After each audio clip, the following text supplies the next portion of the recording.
Professor Christensen, I think all of us, as we listen to you, were so first intellectually stimulated and pushed by your thinking about the job to be done, and to really challenge, like, how do we apply that? I know all of us thinking, how do we apply this to our work in education? But then we'll get to that. But at the end, also, I know I was, and all of us, like, just sort of personally so moved by what you shared, as all of us, I'm sure, are thinking about what are we doing in our life to really help people become more magnificent.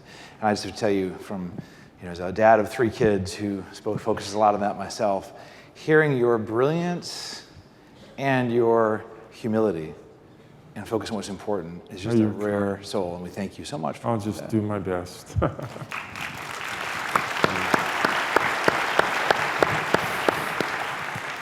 When I was coming up here, Governor Bush leaned over and said, "Good luck with the questions." And I know there are a lot of questions in the audience, but I'm going to start actually on the where you ended, which is when you've thought deeply about this. When you think about how you tried to and been able to help individual people become better people and more magnificent, I just wonder, starting on the individual side, what have you learned about that? What's been hard, and what have you done that's been successful in your view? Well, that's a great question, John. I think an important element of a good answer is that you notice when the mini mills were going up at the bottom of the market in the steel industry, yeah, and the gross margins were higher as you moved up. And so by going up, you get out of the low end of the market, and it feels good to get out. And that drive to have higher margins caused the steel companies to kill themselves as they went up market. And what I've realized is that you and I have the same mechanism going on inside of our lives. That is, people who have a high need for achievement, which includes at least 100% of the people here. If you're driving to achieve, then when you have an extra ounce of energy or a few minutes of time, we will instinctively spend our time and energy on whatever activity gives us the most immediate and tangible evidence of achievement. And our careers provide the most immediate and tangible evidence of achievement. We finish we ship a product, we complete a design, we finished teaching a class, I get promoted, I get paid. And our careers provide immediate and tangible evidence of achievement. It turns out that our families don't provide immediate and tangible evidence of anything. Our children misbehave every day, and mine do. That's right, and it really isn't for 20 years that you can put your hands on your hips and look at your kids and say, man, did we raise great kids. Because on a day-to-day basis, our children provide little evidence of achievement. And so I've tried to put boundaries around the work that I do. And had I not done that, I think our children would not be as good. And I'll give you an illustration of this. As you know, John, I'm a religious guy. And I made a decision at age 16 that I would never work on Sunday. It's a trivial little thing that's, in our church, we say don't. And so I made a commitment that I would never play basketball on Sunday. And so anyway, I went on and I played some ball in college, and then I got a Rhodes Scholarship, of all the things, and I went off to Oxford. And because I'm 6'8", they asked me to join the basketball team, which I did. And the first year that I was there, we had a great team. Undefeated the whole semester long. And we then went into the national tournament, which in America we would call the Final Four. And I'm a clueless guy, and it just never put two and two together. And I realized that if we win the first of the four, the second championship game is scheduled on Sunday. And oh my gosh, you know, this one was so important to us, and the guys on the team were my best friends. And it just was one Sunday in a life of 2,000 Sundays. And couldn't I just this once, in this particular extenuating circumstance, play on Sunday to win the national championship? And so I went to my coach and told him I got this dilemma. And he was really mad at me. We truly had worked our guts out, you know. And I said, well, that's a problem, but I made this commitment. And he said, look, I know nothing about your church, Clay, but my church, when we have to go through this logic of I've got to, you know, made this commitment. If we do that in our church, we just have to find a priest and confess that we did it wrong and ask him to forgive us, and things just work out great. And he said, doesn't your church have anything like that? and I said, I don't think the Mormons have anything like that. So, but I said, let me think about it. And in the semifinals, the guy who played when I was on getting rest, somebody came underneath him and he folded upside down and badly shattered his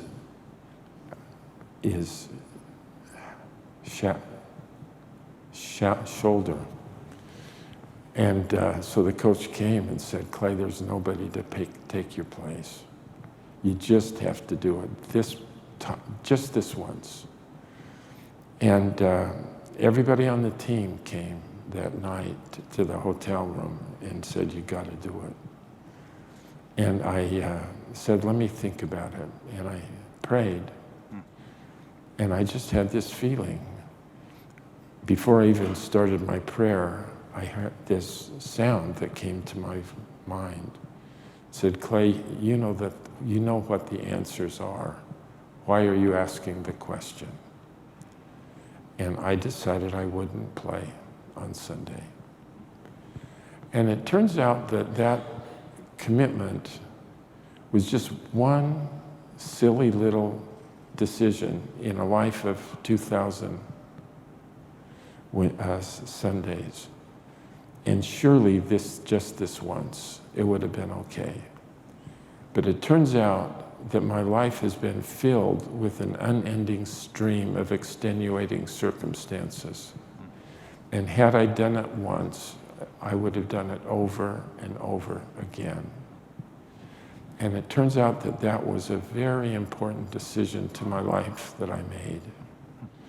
And so as I try to wrestle these problems of putting my career ahead of my family and so on, it really helps that I made a decision. Christine knows I made the decision. And on a day-to-day basis, it helps me to make the decisions that I know I want to make. In that moment, how, here you had your your team pushing on this, you had something you cared about deeply, you had your coach pushing. How hard was that in that moment? Well, it was easy and hard. The easy part was they won the game anyway. Thank goodness they did.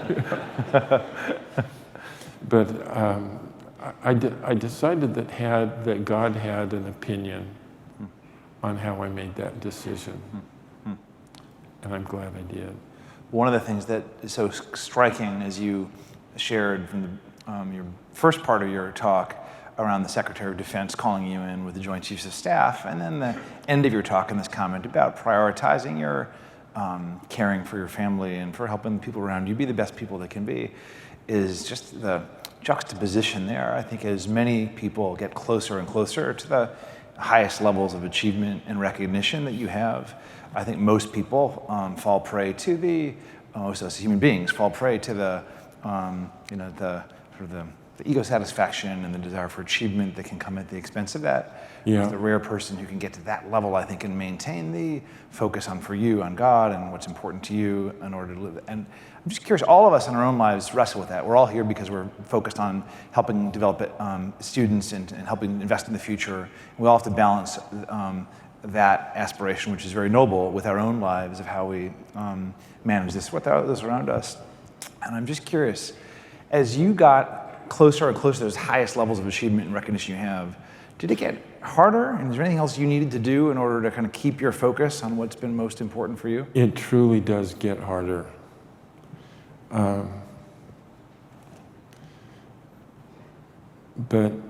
I feel that if I do, and I apologize that this is a religious concept in a secular organization. We're learning about, you're one of the most brilliant thinkers and leaders of our time, and having the chance to learn about what makes you tick, I think, is relevant to everyone, regardless of their faith perspective. Fine. So please, go on.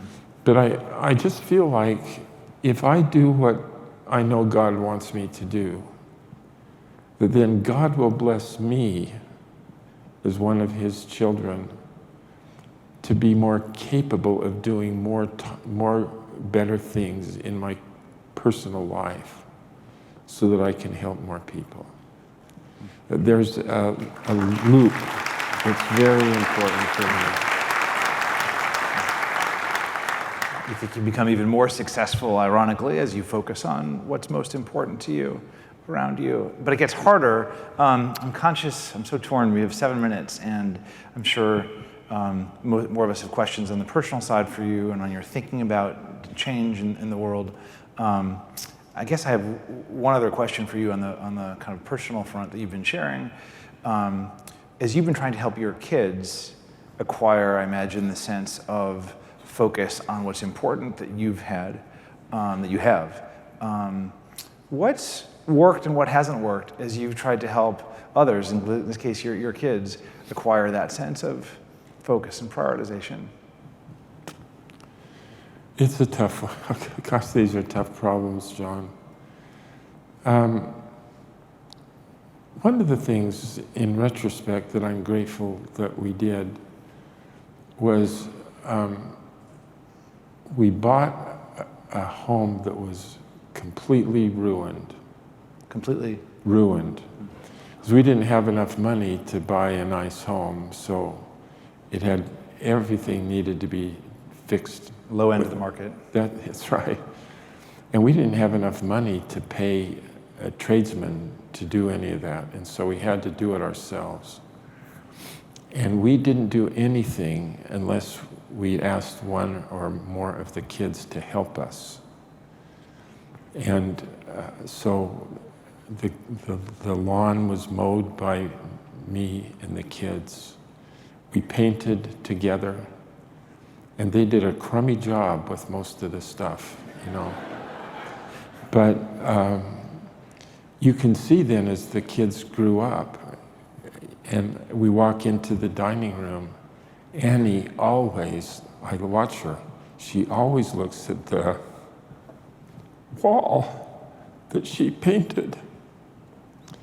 And I'm glad we did that.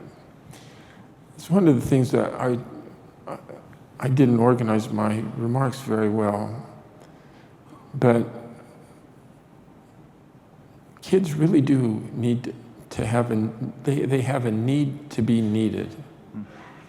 And we raise them, our generation, we raise our children as a generation of people where we did everything for them. Yeah. We outsourced all of the work. And what's left, we are lessons and ballet performances and soccer moms, all of that. And I worry that our children become adults never having to wrestle with really complicated, ambiguous problems. And so then it's time for them to go to college.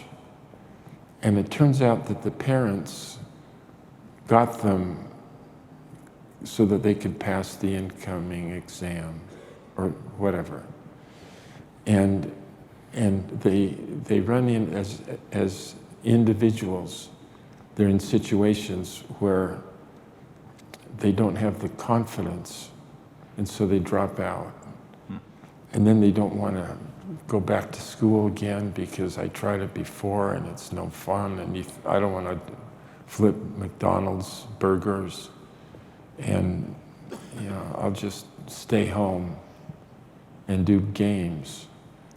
And I thought the presentations that I have a chance to attend here are wonderful.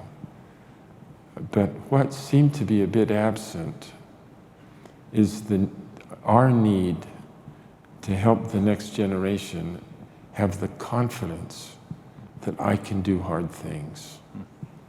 And I know it's hard, but bring it on. So,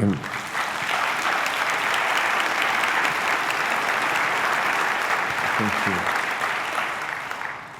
maybe that relates to applying the notion of the job to be done to education. And I wonder, building on that, just a couple last minutes, but is that part of when you think about what the job to be done is for students, that when we think about education and what we're essentially trying to solve for, is that related to your comment? What is the job to be done? Absolutely. The core is around the job to be done, because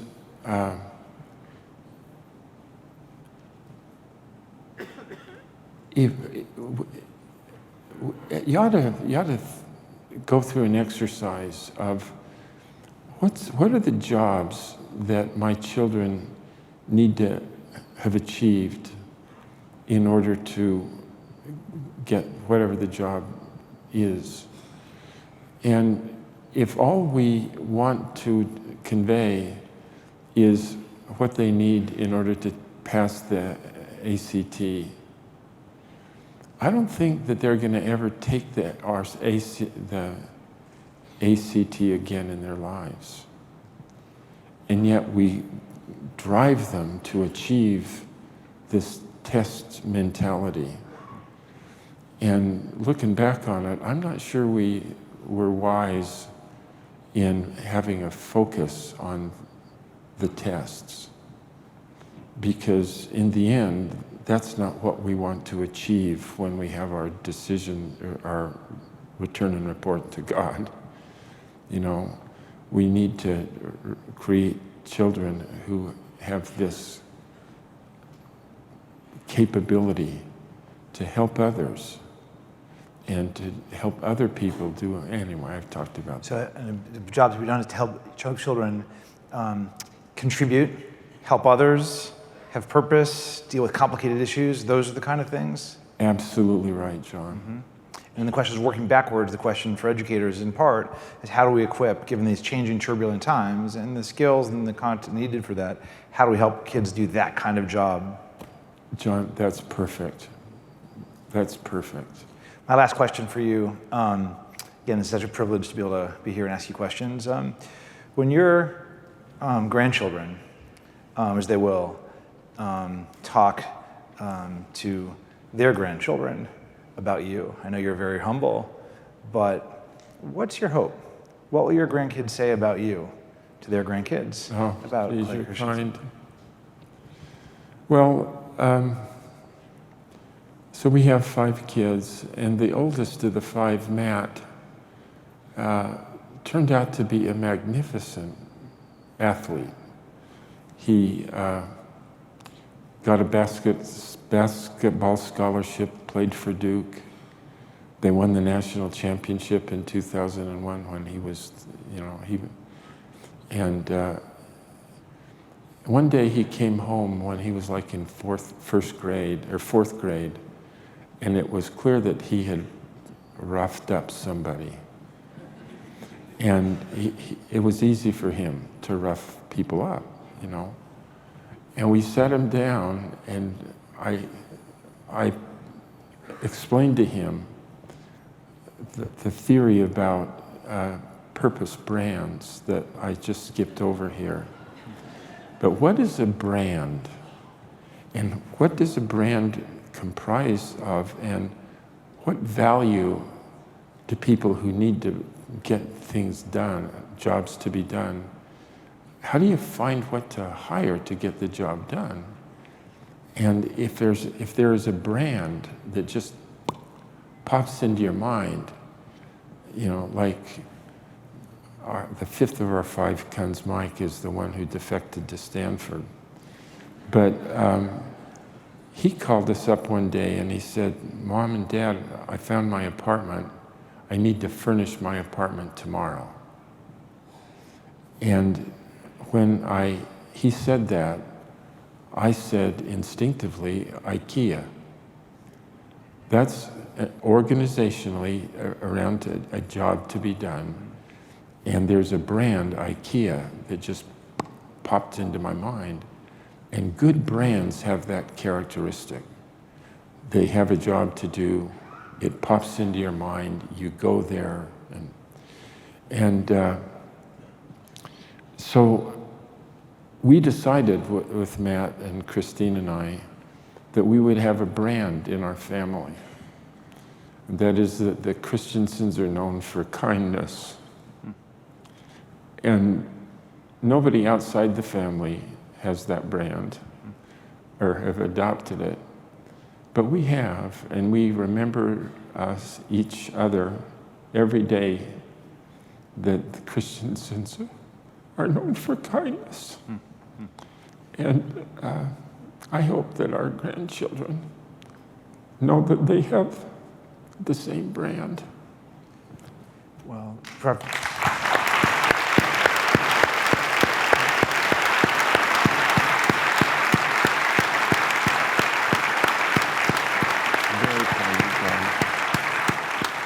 Professor, and just in closing and thanking you, I will say I'm sure that your grandkids and many others will say that about you. And I will say that despite your focus on your family and prioritizing that over your success in the achievement of the world, your brilliance and your achievement of the world and the way that it helps so many people in so many sectors, including education, do better, will make your brand of kindness even stronger, because the fact that you've been able to achieve that level of brilliance and achievement and contribution and project that absolutely consistent level of kindness and humility is remarkable. So just a huge thank you for everything you do and who you are.